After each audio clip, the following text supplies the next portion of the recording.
Oi, pessoal. Olha, vamos combinar uma coisa. A palavra cálculo às vezes dá um arrepio, né? Mas e se a gente pensasse nele de outro jeito? Como se fosse, sei lá, a linguagem que a gente inventou para descrever um universo que está o tempo todo em movimento. É exatamente isso que a gente vai fazer aqui. Vamos descomplicar o cálculo e entender como ele ajuda a gente a sacar um mundo que simplesmente não para. Então, a grande questão é essa. Pensa bem, tudo ao nosso redor está mudando, o tempo todo. Os planetas girando, os preços subindo e descendo, tudo. Como é que a matemática, que parece tão certinha, tão fixa, consegue descrever e até prever esse fluxo todo? Pois é exatamente esse o problema que o cálculo veio para resolver. Bom, e para a gente começar a entender essa mudança toda, a gente precisa dar um passo atrás. Primeiro, a gente tem que entender as relações entre as coisas. E a ferramenta para isso são as funções. Pensa nelas como se fossem as regras do jogo do nosso universo. Sabe? O que acontece quando uma coisa mexe com a outra. Tá, mas o que é uma função na real? É bem simples. É uma regrinha de causa e efeito. Basicamente, uma coisa depende da outra. Você tem uma entrada e a função te dá um resultado. É tipo uma receita de bolo. Os ingredientes são a sua entrada e o bolo, claro, é o resultado. E olha, isso tá no nosso dia a dia o tempo inteiro. Para pra pensar, o preço da gasolina no posto.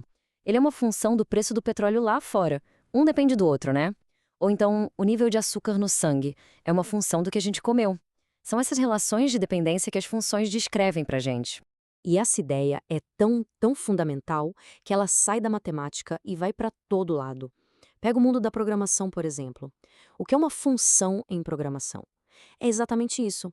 É um pedacinho de código que recebe uma informação, faz alguma coisa com ela e devolve um resultado. É o mesmíssimo princípio de causa e efeito. Ok, então, a gente já entendeu como as coisas se relacionam, que são as funções. Agora vem o próximo passo, a grande sacada. Como é que a gente mede a velocidade com que essas coisas mudam? A resposta para isso está numa palavrinha: derivadas. Para a gente entender o que é uma derivada, vamos começar com uma coisa que todo mundo aqui já conhece: velocidade média.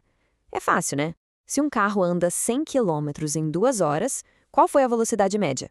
50 km por hora. Moleza. A formulinha para isso é bem direta. É a distância que mudou dividida pelo tempo que passou. Beleza. Isso dá uma ideia geral da viagem. Mas, será que isso conta a história completa? Pensa bem, o carro andou a 50 por hora cravado o tempo todo? Com certeza não, né? E aí é que vem a pergunta de US$ 1 milhão. A velocidade média não diz qual era a velocidade num momento específico. Mas e o velocímetro do carro? Quando a gente olha para ele não está mostrando a média da viagem. Ele está mostrando a velocidade agora, nesse exato instante. Como é que ele sabe disso? A resposta para essa mágica do velocímetro é a derivada. É ela, a ferramenta do cálculo, que consegue medir a taxa de mudança num único ponto, num instantezinho de tempo. Olha só que genial! A fórmula até parece com a da velocidade média, mas tem um detalhe que muda tudo. Essa partezinha aí, limite com ΔT tendendo a zero. Sabe o que isso quer dizer? Quer dizer que a gente vai pegar um intervalo de tempo mas tão pequeno que ele quase vira zero. E quando a gente faz isso, a gente não tem mais uma média. A gente tem uma foto, um flash da velocidade naquele exato momento. Essa é a grande sacada do cálculo. E o mais legal disso tudo é que essa ideia de taxa de variação instantânea não serve só para velocidade. Não mesmo. Ela está em tudo que é lugar, descrevendo todo tipo de mudança que se possa imaginar. Dá uma olhada nessa tabela. A taxa de variação da posição de algo é a velocidade. A taxa de variação da velocidade é a aceleração. Saindo da física, a taxa de variação dos preços é o que a gente chama de inflação. E a taxa de variação de uma população é a taxa de crescimento. Viu só? É sempre a mesma ideia. Então, não importa se é na biologia para ver como uma população cresce, na economia para entender a inflação, ou na física para calcular a aceleração, a derivada é a ferramenta-chave para entender como as coisas mudam num piscar de olhos. Fica claro que, quando a gente entende a mudança, a gente começa a entender como o mundo funciona. E assim, juntando as funções com as derivadas, que a matemática dá pra gente uma linguagem super poderosa. Uma linguagem para descrever não só as coisas paradas, mas o movimento, a dinâmica, a vida do nosso universo.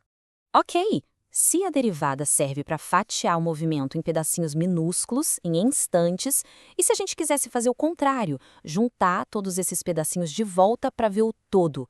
A resposta para isso é a integral. Pensa de novo no carro. Se a gente sabe a velocidade dele a cada segundinho, a integral consegue somar tudo isso para dizer qual foi a distância total que ele andou.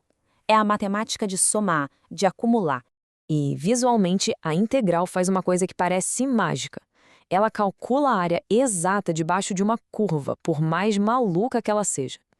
E como ela faz isso? Basicamente, imaginando essa área dividida em infinitos retângulos, fininhos como um fio de cabelo, e somando a área de todos eles. É uma ferramenta incrível para a gente entender o resultado final a partir de todas as suas pequenas partes. E todo esse raciocínio nos leva a uma frase incrível de Katherine Johnson, uma das matemáticas geniais que ajudou a gente a chegar na Lua. Ela disse o seguinte: nós sempre vamos ter a ciência conosco. E sempre, sempre vai haver matemática. Tudo é física e matemática. O trabalho da Katherine Johnson na NASA é a prova viva do poder do cálculo. Foi usando essas mesmas ideias que a gente está vendo aqui que ela calculou as rotas que levaram os astronautas para o espaço e, mais importante, trouxeram eles de volta em segurança. No final das contas, cálculo não é só sobre fórmula e número, é sobre entender o ritmo, o fluxo, a dança do universo.